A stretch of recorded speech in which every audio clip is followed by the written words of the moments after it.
There's no feeling more intense than starting over. If you deleted your homework the day before it was due, as I have, or if you left your wallet at home and you have to go back after spending an hour in the commute. If you won some money at the casino and then put all your winnings on red but it came up black.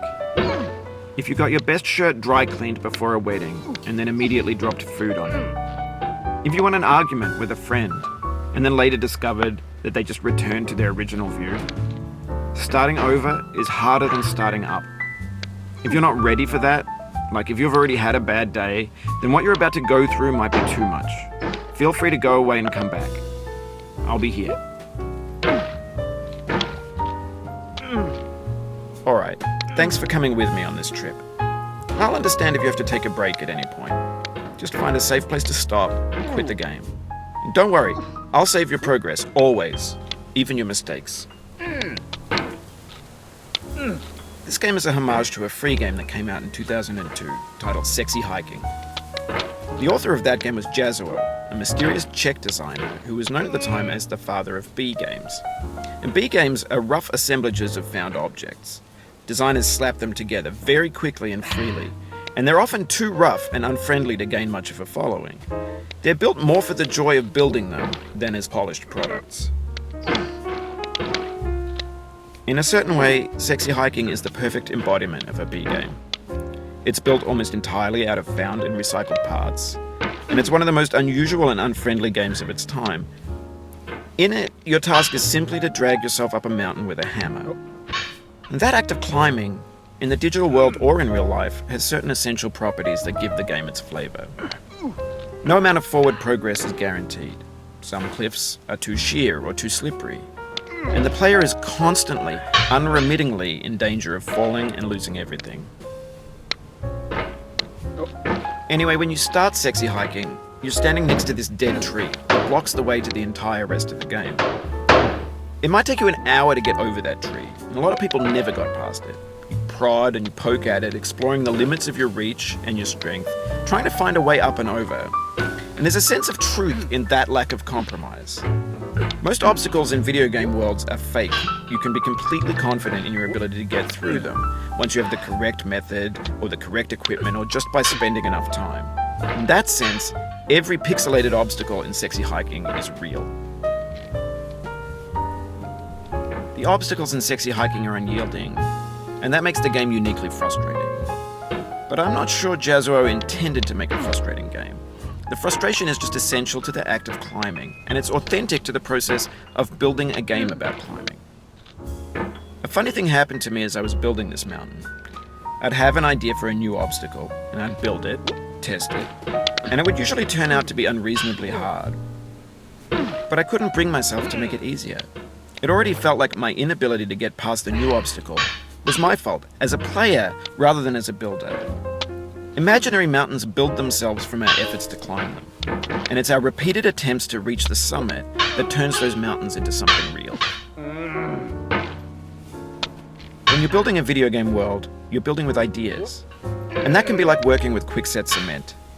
You mold your ideas into a certain shape that can be played with, and in the process of playing with them, they begin to harden and set until they're immutable, like rock. And at that point, you can't change the world. Not without breaking it into pieces and starting fresh with new ideas.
Oh, you just lost a lot of progress.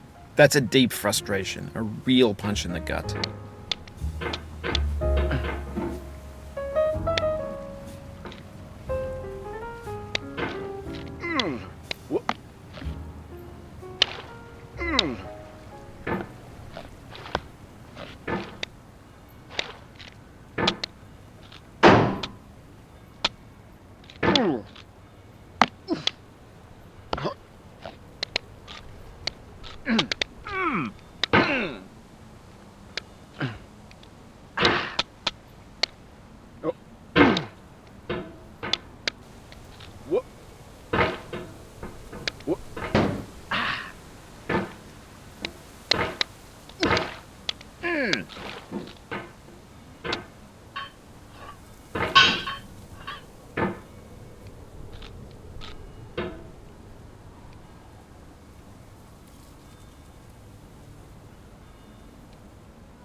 You've done this part before. You know it's possible. Just do what you did the first time.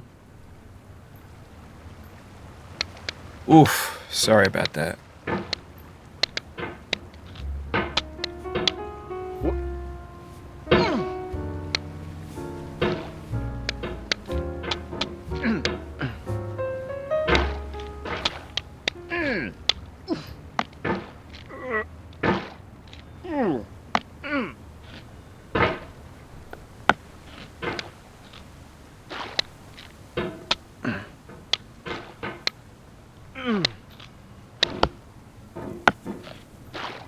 Oh, it happened again. Keep on trying. Don't let it get to